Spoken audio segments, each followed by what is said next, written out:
Salaar Jung museum ఎన్నో కళాఖండాలను దాచిన సంగ్రహాలయమిది.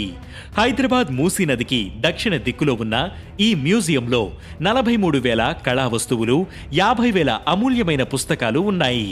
భారతీయ కళ, మధ్య ప్రాచ్య కళ, European art, Far Eastern art, children's art మొదలైన వాటితో పాటు ఫౌండర్స్ గ్యాలరీ కూడా ఇక్కడ ఉన్నాయి. 1951 డిసెంబర్ 16న ప్రారంభమైన ఈ మ్యూజియంలో ఏనుగు దంతాల కుర్చీలు, పాలరాతి శిల్పాలు, వివిధ దేశాలకు చెందిన శిల్పాలు, చిత్రలేఖనాలు, బొమ్మలు, లోహ కళాఖండాలు, తివాచీలు, గడియారాలు ఇలా అనేక వస్తువులు ఉన్నాయి. సాలార్ జంగ్ అనేది ఓ వ్యక్తి పేరు కాదు. హైదరాబాద్ రాష్ట్రాన్ని పాలించిన నవాబ్ మీర్ తురాబ్ అలీ ఖాన్ కు నిజాం పాలకులు ఇచ్చిన బిరుదు. అదే బిరుదు ఆ తర్వాతి తరాలకు కొనసాగింది. 1876లో మొదటి సాలార్ జంగ్ ఇంగ్లాండ్కు వెళ్లగా అక్కడ తన చిత్రాలున్న పింగాణీ వస్తువులు చేయాలని ఆర్డర్ ఇచ్చాడు. ముసుగులో ఉన్న రెబేకా శిల్పాన్ని భారత్కు తీసుకొచ్చింది కూడా ఈయనే. 1883లో ఆయన మరణించగా ఆయన రెండో కొడుకు మీర్ లయక్ అలీ ఖాన్ 1884లో దక్కన్ హైదరాబాద్కు ప్రధానమంత్రిగా నియమితుడయ్యాడు. తండ్రి సంస్కరణల్ని కొనసాగించి గొప్ప ప్రజా పాలకుడిగా పేరు గడించాడు. కానీ 26 ఏళ్లకే పూణేలో మరణించాడు.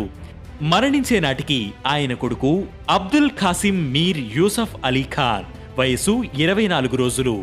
ఆస్తులపై మీర్ యూసఫ్ ఖాన్ కు అధికారం వచ్చాక విలువైన కళా సంపదను సేకరించడమే పనిగా పెట్టుకున్నాడు.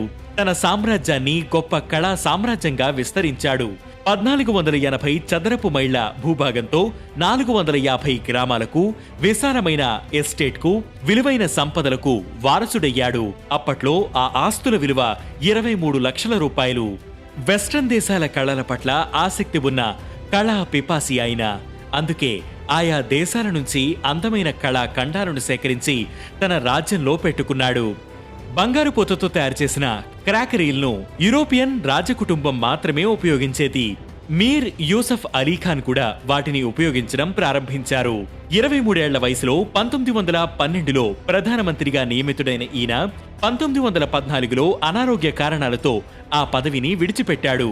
ఆ తర్వాత నుంచి కళా వస్తువుల సేకరణ కోసమే సమయాన్ని వెచ్చించాడు.